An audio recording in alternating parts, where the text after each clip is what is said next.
ये जो बारी बारी हुकूमत में आने वाले लोग या लिबरल स्कॉलर जो टीवी स्क्रीनों पर बैठकर चाहते हैं कि हम पाकिस्तान के मसाइल हल करना चाहते हैं, ये तो यूं ही है कि जैसे किसी के सर को दर्द हो और ऑपरेशन थिएटर में दाखिल करके उसका सीना चीर दिया जाए और उसके बाद उसके पांव का ऑपरेशन शुरू कर दिया जाए, या कोई उसको कोई हाजमे की दवाई दे और कोई उसको घुटने के दर्द की दवाई दे, तो वो मरीज बेचारा तो मजीद दर्द से कराता रहेगा कि जुल्म बर जुल्म मुझ पे हो रहा है, मेरा जो रोग है, जो मुझे दर्द है, उसका तो कोई इलाज नहीं करता और खामखा मेरी चीज फाड़ की जा रही है। तो ये सारे धुतकारे हुए लोग जो अमेरिका से सीखकर, अंग्रेज से सीखकर पाकिस्तान को खुशहाल बनाने के दावे करते हैं, ये पाकिस्तान की बदहाली और पाकिस्तान के खात्मे की ये कुनिया है, ये सेहत नहीं, ये खुद पाकिस्तान की बीमारियां हैं। ये मसले का हल क्या करेंगे? ये तो मुल्क का खुद मसला है। इस पाकिस्तान के शुक्र के दिन में ये सुनो कि पाकिस्तान की बीमारी का इलाज वो मुआलिज करेगा जिससे पता है कि माजूने मदीना क्या होती है। कुरान और सुन्नत में इसका इलाज है, कुरान और सुन्नत के लिहाज से, क्योंकि हमारा दीन ये सिर्फ मस्जिद के चंद मरलों का, चंद कनालों का और मदरसा के चंद एकड़ का ये दावेदार नहीं। ये मुल्क, ये सारी जमीन अपने आका सल्लल्लाहु अलैहि वसल्लम का फरमान सुनो, जिनके कहने पे हम नमाज पढ़ते हैं, रोजा रखते हैं, हज करते हैं, ज़कात देते हैं। आपने जब उस वक्त की हुकूमतें जिन्हें घुमंड था कि हम सुपर पावर हैं, मेरे आका अलैहि सलाम ने उनको खुतूत लिखे और खुतूत बड़े रोबदार लहजे में लिखे, अस्लिमू तस्लमू, अगर बच के रहना है तो कलमा पढ़ो, अगर जान बचानी है तो मेरा कलमा पढ़ो। वालमू अन्नल अर्दा लिल्लाहि व लिरसूलिही, फरमाया कि जितनी जमीन है, अरब है, अजम है, शर्क गरब शमाल जनूब, जहां जहां तुमने हुकूमतें बनाई हुई हैं, सरकार फरमाते तुम सारे कब्जा ग्रुप हो, जमीन खुदा की है, खुदा के मुस्तफा की है, इन दो जातों की जमीन है। अन्नल अर्दा लिल्लाहि व लिरसूलिही, सारी जमीन मेरी है। ये कैसरो किसरा, ये हिरकल, ये रोमन पाए, ये सारी सल्तनतें फरमा मेरे आने से सबके तख्ते उलट चुके हैं। अब कब्जा ग्रुप से हम कब्जा वापस लेंगे। फरमा अब मलिक मुसलमानों का वही बनेगा जिसको मोहम्मद अरबी मोहर लगा के मलिक बनाएंगे।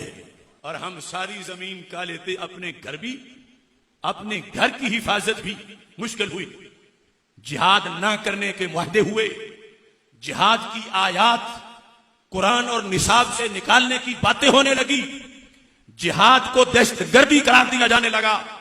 आज कश्मीर में जो कुछ हो रहा है वो सामने है, फलस्तीन में, बर्मा में। ऐसा क्यों हुआ कि हमने वो फर्ज पूरा नहीं किया कि जमीन सारी हमारी थी। मुसलमान दहशतगर्द नहीं, जिहाद दहशतगर्दी नहीं, हम किसी का हक नहीं छीनते। जिहाद इस्लामी में जब भी किसी काफिर स्टेट पर हमला किया जाता है, उसका यह मतलब होता है कि हम कब्जा ग्रुप से अपना कब्जा वापस ले रहे हैं।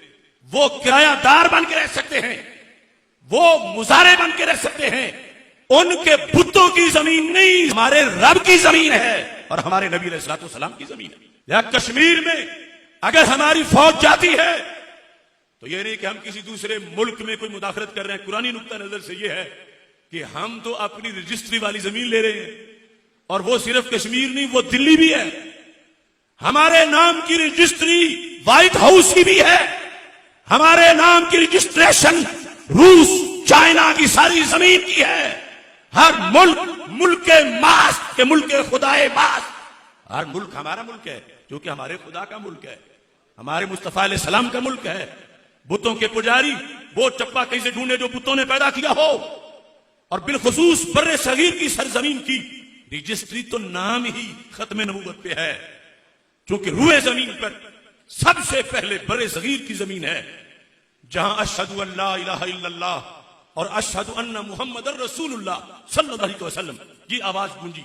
अरब में भी अभी नहीं गूंजी थी, क्योंकि हजरत आदम अलैहिस्सलाम जब श्रीलंका में आपका नज़ूल हुआ, पहले तो फरिश्तों की अंजमन में दिल मसरूर था, जमीन पे आए तो बड़ी उदासी थी, परदेसी का माहौल था, कि रब यहां कोई मुझे तस्बीह, कोई तकबीर, कोई सदा सुनाई नहीं दे रही जो करोड़ों फरिश्तों की आवाजें मैं सुनता था। तो रब्बुल जलाल ने जिब्रील अलैहिस्सलाम को भेजा। ये हमारे आका अलैहिस्सलाम की हदीस में है, जिब्रील आए जमीन पर पहले बसने वाले इंसान का दिल लगाने के लिए, और दिल लगाने के लिए जो अजान गूंजी वो थी जो रोजाना 5 टाइम हमारी मसाजिद से गूंजती है। क्या तुक है यहां सनम खानों का, क्या लगते हैं हिंद की जमीन के पंडित, और क्या ताल्लुक है मोदी जैसे मूद पीने वालों का इस जमीन के साथ। ये हमारे पास रजिस्ट्री है बड़े शरीर की जमीन की। इस पर उस वक्त तौहीद का नारा गूंजा जब अभी रुए जमीन में कहीं और नहीं गूंजा था, और उस वक्त रिसालत मुस्तफा सल्लल्लाहु अलैहि वसल्लम की आवाज गूंजी जब अभी और कहीं नहीं गूंजी थी। और उसी हदीस में है कि ये उस दिन जिब्रील अलैहिस्सलाम ने आदम अलैहिस्सलाम को बताया कि ये जिनका नाम ले रहे हो ये तुम्हारी औलाद में से वो हैं जिनको रब ने आखिरी नबी बनाया है।